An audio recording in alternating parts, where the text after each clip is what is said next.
Hello dear students, എടാ 9ാം class Onam എക്സാമിന് നമുക്ക് എന്തായാലും വരാൻ സാധ്യതയുള്ള കുറച്ച് ക്വസ്റ്റ്യൻസ് ഉണ്ട്.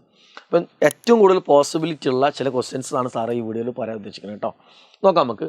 ഒന്ന്, ജംഉ മുഅന്നസ് സാലിം, സ്ത്രീലിംഗമായ വാക്കുകളുടെ ജംഉ എഴുതാനുള്ള ചോദ്യം നിങ്ങൾക്ക് എന്തായാലും ഈ ഓണം എക്സാമിന് നിങ്ങൾക്ക് ക്വസ്റ്റ്യൻ പേപ്പറിൽ പ്രതീക്ഷിക്കാം.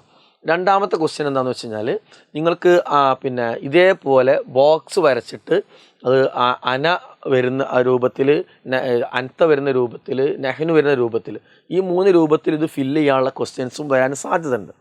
അതേപോലെ തന്നെ നിർബന്ധമായിക്കൊണ്ട് വരാൻ സാധ്യത ക്വസ്റ്റ്യൻ, ഒരു പോസ്റ്റർ ഉണ്ടാക്കാൻ നിങ്ങൾക്ക് ഉണ്ടാവും. വിഷയം ഒന്നെങ്കിൽ ഇവിടെ ഹിഫാദുൽ അലൽ മിയാ, വെള്ളത്തിനെ കുറിച്ചിട്ടാവും, അതല്ലെങ്കിൽ ലുഅത്തുൽ അറബീനെ കുറിച്ചിട്ടുള്ളൊരു പോസ്റ്റർ എന്തായാലും വരാനുള്ള സാധ്യത വളരെ കൂടുതലാണ്. മറ്റൊന്ന് അഹ്മിയത്തുൽ മാ, വെള്ളത്തിനെ കുറിച്ചിട്ട് ഉള്ളൊരു പാരഗ്രാഫ് എന്തായാലും വരാനുള്ള സാധ്യത വളരെ കൂടുതലാണ്. നിങ്ങൾക്ക് എന്തായാലും ഒരു ക്വസ്റ്റ്യൻ ഉണ്ടാവും.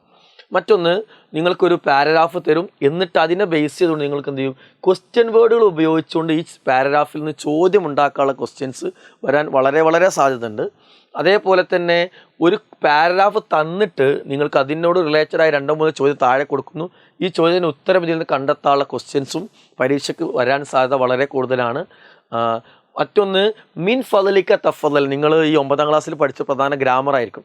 ആ ഗ്രാമർ വെച്ചിട്ടുള്ളൊരു ക്വസ്റ്റ്യന് അത് മിൻ ഫദലിക്ക തഫദലും സ്യൂട്ടബിൾ ആയ സ്ഥലത്ത് ഫില്ല് ചെയ്യാനുള്ള ക്വസ്റ്റ്യൻസ് അറബിയിൽ വരാനുള്ള സാധ്യത വളരെ കൂടുതലാണ്.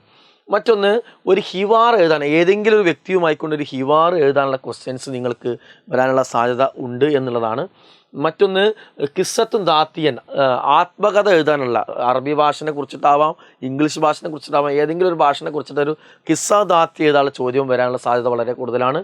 മറ്റൊന്ന്, ഒരു പാരഗ്രാഫ് നിങ്ങൾക്ക് തന്നിട്ട് അതുമായി ബന്ധപ്പെട്ട് 5-6 ക്വസ്റ്റ്യൻസ് ചോദിച്ചിട്ട് ഇതിൻ്റെ ജംഉ മുഫ്രദും മുതറാദിഫ കണ്ടെത്തുന്ന ടൈപ്പ് ഓഫ് ക്വസ്റ്റ്യൻസും സ്ഥിരമായി ഉണ്ടാവാറുണ്ട്. സോ ഈ ഒരു എക്സാമിൽ അത് ഉണ്ടാവുമെന്ന് നമ്മൾ പ്രതീക്ഷിക്കുന്നത്. ഓക്കെ. മറ്റൊന്ന്, ഈ സ്ഥിരം ചോദിക്കുന്ന മറ്റൊരു ക്വസ്റ്റ്യനാണ്, ഒരു കവിതയുടെ വരി കൊടുക്കും, അതിൻ്റെ മീനിങ് താഴെ കൊടുക്കും, അല്ലെങ്കിൽ കവിതൻ്റെ മീനിങ് കൊടുക്കും, വരി താഴെ കൊടുക്കും. എന്നിട്ട് കവിതയുടെ മീനിങ്ങും വരിയും മാച്ച് ചെയ്യാനുള്ള ക്വസ്റ്റ്യൻസ് സ്ഥിരമായി ചോദിക്കാറുണ്ട്. സോ ഈ എക്സാമിന് ഉണ്ടാകുമെന്നാണ് നമ്മൾ എന്ത് ചെയ്യണത്, പ്രതീക്ഷിക്കുന്നത്. ഇത്രയും ക്വസ്റ്റ്യൻസ് 9ാം ക്ലാസ്സിലെ അറബി എക്സാമിന് ഉണ്ടാകുമെന്ന് പ്രതീക്ഷിക്കുകയാണ്. ഈ ഭാഗങ്ങളെല്ലാം ഡിസ്കസ് ചെയ്യുന്ന, ബാക്കിയുള്ള എല്ലാ ഭാഗവും ഡിസ്കസ് ചെയ്യുന്ന നമ്മുടെ ലൈവ് വരാനിരിക്കുകയാണ്. അപ്പോൾ ലൈവിലേക്ക് ഇതിന് മുഴുവൻ ഉത്തരങ്ങൾ കൃത്യമായി പഠിച്ച് മനസ്സിലാക്കാൻ വേണ്ടിയിട്ട് നിങ്ങൾ എന്ത് ചെയ്യുക, നിങ്ങൾ വളരെ നേരത്തെ തന്നെ ലൈവിന് വേണ്ടിയിട്ട് എത്തുക. നിങ്ങൾക്കറിയാലോ, എജുപോർട്ടിൻ്റെ അറബി ക്ലാസ് കണ്ടു കഴിഞ്ഞാൽ നിങ്ങൾക്ക് വളരെ ഈസി ആവുന്നുള്ളത് നിങ്ങൾക്ക് അറിയുന്ന കാര്യമാണ്. സോ ആ ക്ലാസ് കാണുക, എക്സാം നിങ്ങൾക്ക് എന്ത് ചെയ്യുക, അടിച്ച് പൊളിച്ച് എഴുതാൻ പറ്റും. അപ്പോൾ ലൈവിലേക്ക് ഫ്രണ്ട്സിനെ കൂട്ടി എല്ലാവരും നേരത്തെ തന്നെ എത്തുക. നമുക്ക് ലൈവിൽ കാണാം. ബൈ. അസ്സലാമു അലൈക്കും.